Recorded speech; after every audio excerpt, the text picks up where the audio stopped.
Welcome to my top books of 2024, my favorite books that I read last year. I might be a little late to the party this time, but I thought people love to watch these videos, so I thought, okay, maybe you already watched all of your favorite booktubers talk about their favorite books, and now you can still watch mine. I'm just, adding to the fun. So I hope you enjoy. To be honest, I wasn't that good at updating my statistics this year. So I think according to GOODREADS, I read 42 books.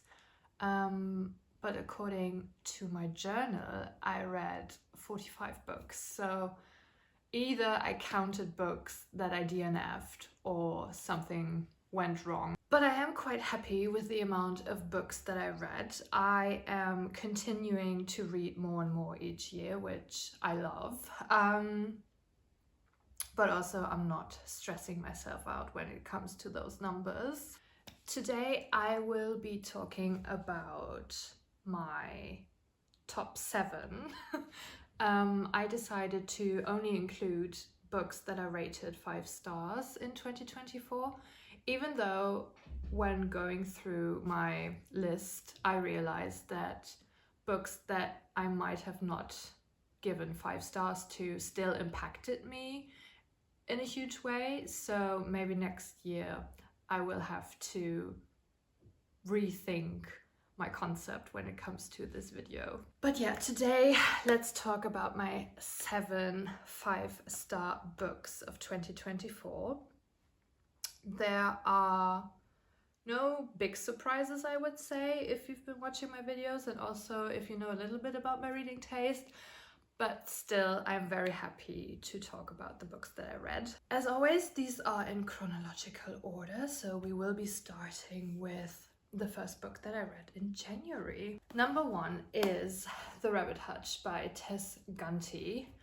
Fun fact, we've just come home from our walk and it's Sunday, and we walked past a little bookshop that is close to our flat, and they had the German version in the window and the cover looked absolutely beautiful. Maybe I can put it on the screen somewhere, but I have the ugly edition.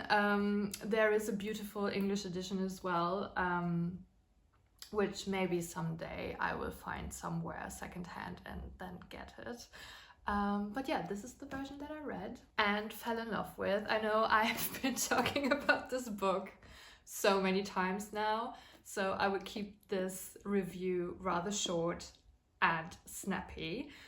This book was published in 2022 and I read it because my dear friend Laurel recommended it to me. This is about a low-income housing complex in a fictitious city in Indiana. It takes place during a very hot summer week in July, and we have this cast of characters that are the inhabitants of this housing complex. I would argue there is a main character, Blandine. She's 18 years old. She just graduated from foster care and she's obsessed with the mystic Hildegard von Bingen, which I knew nothing about before I read this book. Apparently she's an icon. And Blandine is trying to stop this ongoing construction work in this city, which very much represents gentrification. They're trying to, make the city more attractive, and they are doing it at the cost of nature, animals and so forth. So she's trying everything to kind of stop this construction work. This book features mysticism, sacramentality. It deals with issues of class, race, gender, age.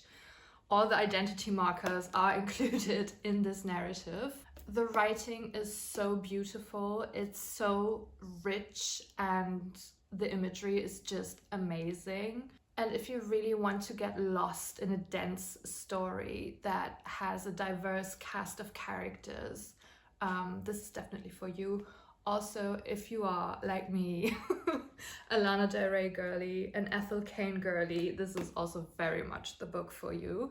Even though it might not look like it, but I very much associate this story with this type of music and aesthetic. Yeah, if you want to hear more thoughts on this one, I will link 2 videos, I believe, where I talked about this, so you can get a little bit more. But also I feel like this is a book that's perfect to just dive in and not know too much before reading it. My second favorite book of 2024 has also been thoroughly discussed on this channel, so again I will link the videos, but yeah, it's Intimacies by Katie Kitamura. Thank you to my friend Chelsea who gave me her copy. This is about an American interpreter who moves to The Hague in the Netherlands to work at the International Court, and she's kind of trying to find herself. Also, she's having this conversation with herself whether this is truly the job that is meant for her, if interpreting really is her passion. She also starts dating this Dutch guy called Adriaan, who is separated from his wife but very much still entangled in their marriage and everything that comes with it. And then we also have other characters that all together form this web made up by different forms of intimacies. First of all, I love the setting because I love The Hague. It's one of my favorite cities I've ever been to. And to be honest, I do see myself maybe living there someday when I'm old. I just love it. Also, I enjoy books that are not necessarily considered romance books, but that do feature romantic plots. So here, this is definitely the case. Also, what I love about this is that it's a very quiet discussion on love, passion, intimacy, and yet it's very, very powerful, I would say. What I also love about this book is the fact that the characters are in their 30s, which made me relate to them so much more. But yeah, if you want to hear more thoughts on this one, again, I will link the other favorite videos where I talked about this. But yeah, love this. I think I will reread it this year, maybe. Next up is Pet by Catherine Chitjay, I would say. Published in 2023. This came highly recommended to me by one of my favorite BookTokers. Her name is Haley, but I forgot her TikTok handle. I will put it on the screen somewhere. I love her recommendations. And yes, what can I say? I love a good novel on girlhood. This is Sofia Coppola, but instead of pastel pink, it's 80s purple. Pat follows 12-year-old Justine, who, like every other girl in her class, wants to become the teacher's pet. The teacher, Mrs. Price, she's glamorous, she's cool, she's magnetic, she's very charismatic, maybe even as charismatic as a cult leader. A charismatic cult leader who knows how to attract followers and manipulate them into doing what you want them to do. As I've said, this is set in the 80s. It takes place in New Zealand, and it's very dazzling but also quite dark. And I would say it's a cautionary tale how sometimes it's better to not believe the hype. What I thoroughly enjoyed about this book is the depiction of trauma. So we have 2 time frames. We have the frame narrative that takes place in 2014, being told from an adult Justine's perspective, and then we have her in her teenagehood in 1984. And in the 2014 timeline, she's being confronted with her memories and is therefore facing her trauma. I've marked so many passages in this book. The writing style, again, is amazing. So yeah, if you haven't heard of this one or you've been thinking about reading it, I can highly recommend Pet. Next up, the book that I would consider my #1 favorite book of 2024, and we are talking about Blue Sisters by Coco Mellis. I always thought it was Coco Melor,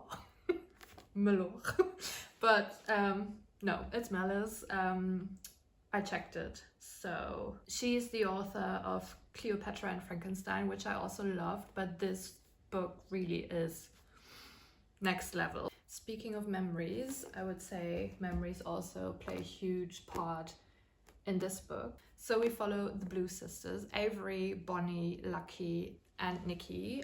Nikki has recently passed away, and the other 3 sisters are coming back to New York City to their childhood apartment that their parents are planning on selling.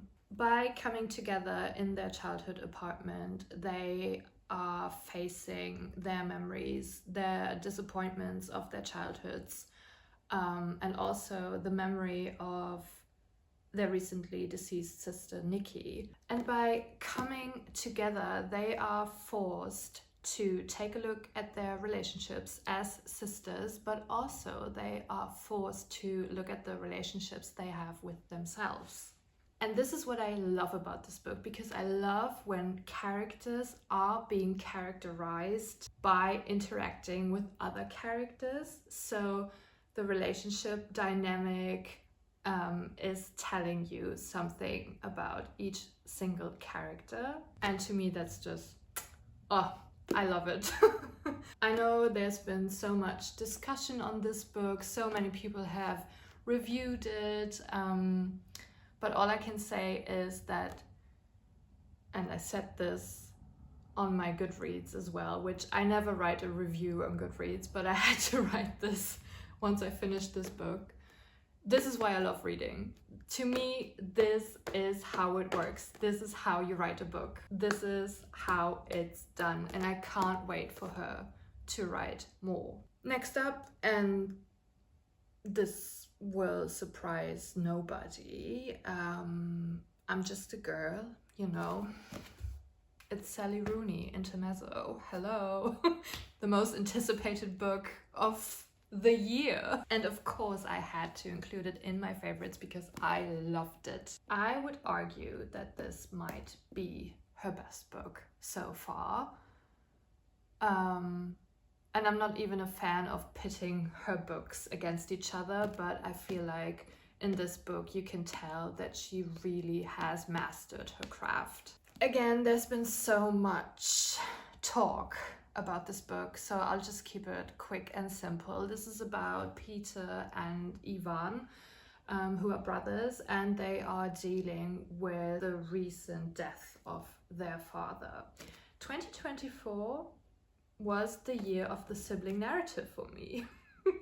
To me, the prose in this book is so beautiful and also quintessential Sally Rooney writing style. So if you struggle with her writing style, this definitely isn't the book for you.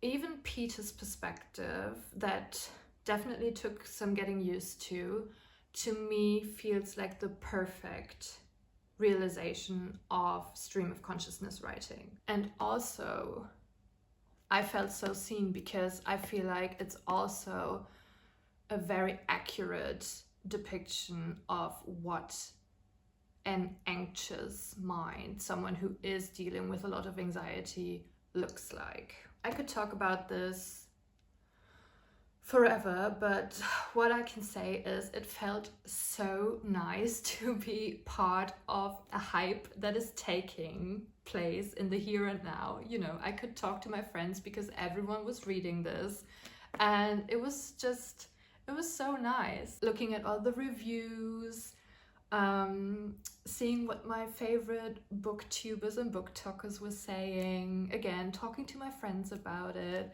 I just had a great time. And this was a strong contestant for my favorite book of 2024, but I have to give it to Blue Sisters. Still, this is a close runner-up. I know I always say that this is such a special book, but the next book I will be talking about is to this date, the most special book I've ever read. And I'm trying not to get emotional, but this book makes me so emo. We're talking about Monstrillo by Gerardo Zamano Cordova. I don't speak Spanish, I'm so sorry. If you would take an x-ray of my heart, there would be a picture of this book, or rather of Monstrillo. I have to say, this is the queer book of my dreams. I'm so happy that we first saw it at the Common Press, which is a queer bookshop and community space in London. If you ever go there, please check it out. Support the space, because as a person who's also working in a queer community center that is struggling at the moment, I would love for more people to check out the Common Press, because it's a very special place. And this is a very special book. Monstrillo is a story about a married couple that loses their son, and the mother extracts a piece of her son's lung and kind of cultivates it, feeds it, takes care of it, and this piece of lung grows into a sentient being that is called Monstrillo. The story moves from Mexico City to Brooklyn to Berlin, and the different chapters are written from the different characters' perspectives. The family, I would say. So you have the mother's best friend, who's also part of the family, the father, and then Monstrillo themselves.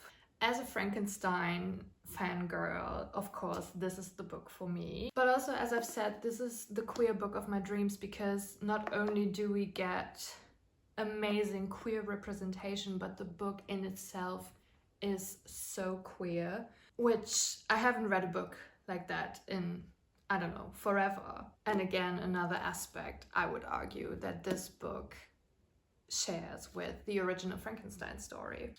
I think this is considered horror fiction, and there are definitely some very graphic scenes, so maybe check before you start this. But this is also what I loved about this book, because you have this strong dichotomy between softness and brutalism.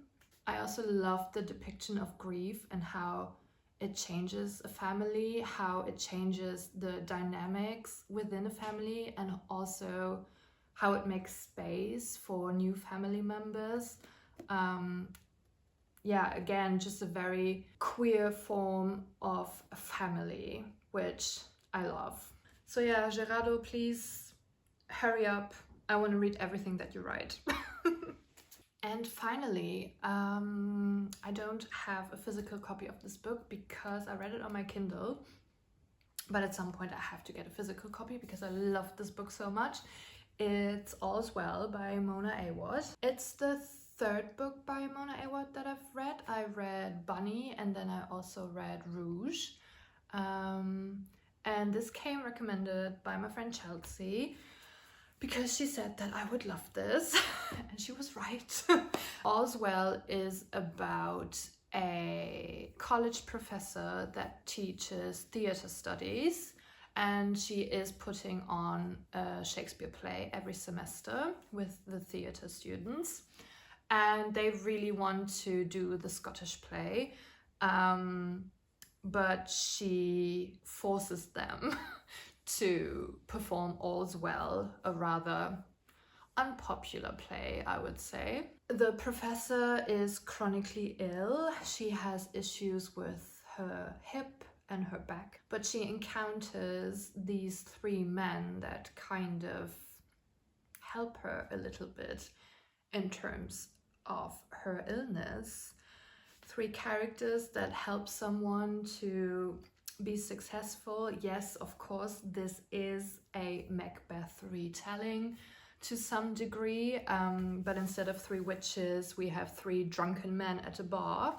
But yeah, this is very much the book for me as a former university teacher, as someone who studied and taught Shakespeare, as someone who loves Shakespeare, but also as someone who's chronically ill. And I felt very seen whilst reading this, and I think it's a great depiction of chronic illness and how it traumatizes you and how it kind of dictates your entire life, and especially for women, how invisible it makes you. And I think Mona Awad did a great job in showing these very typical doctor's appointments where you are not being taken seriously and being dismissed, and so forth and so forth. Again, something I could talk about forever.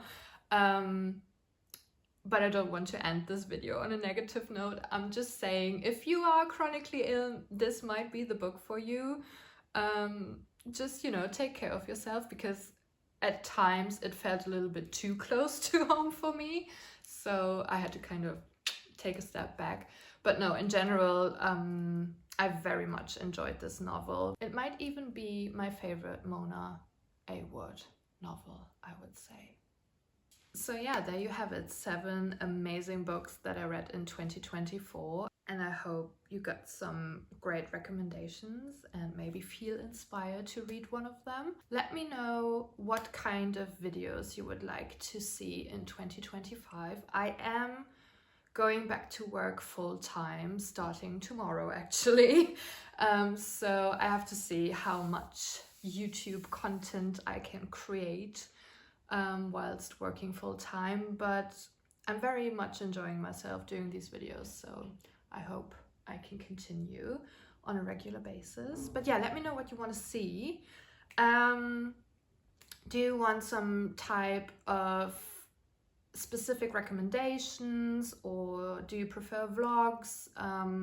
Yeah, just let me know in the comments. I have some books that I really want to read this year, so inspired by one of my favorite booktubers, Nick from Books Are Sick, I might do a video on books that I want to read this year, because I have some on my list that I really, really want to read this year and not, you know, forget about them again and then dragging them into the next year. A great chance to hold myself accountable, you know. But yeah. Give this video a thumbs up if you enjoyed it. If you have a YouTube account, please make sure to subscribe. And I will be seeing you soon. Bye!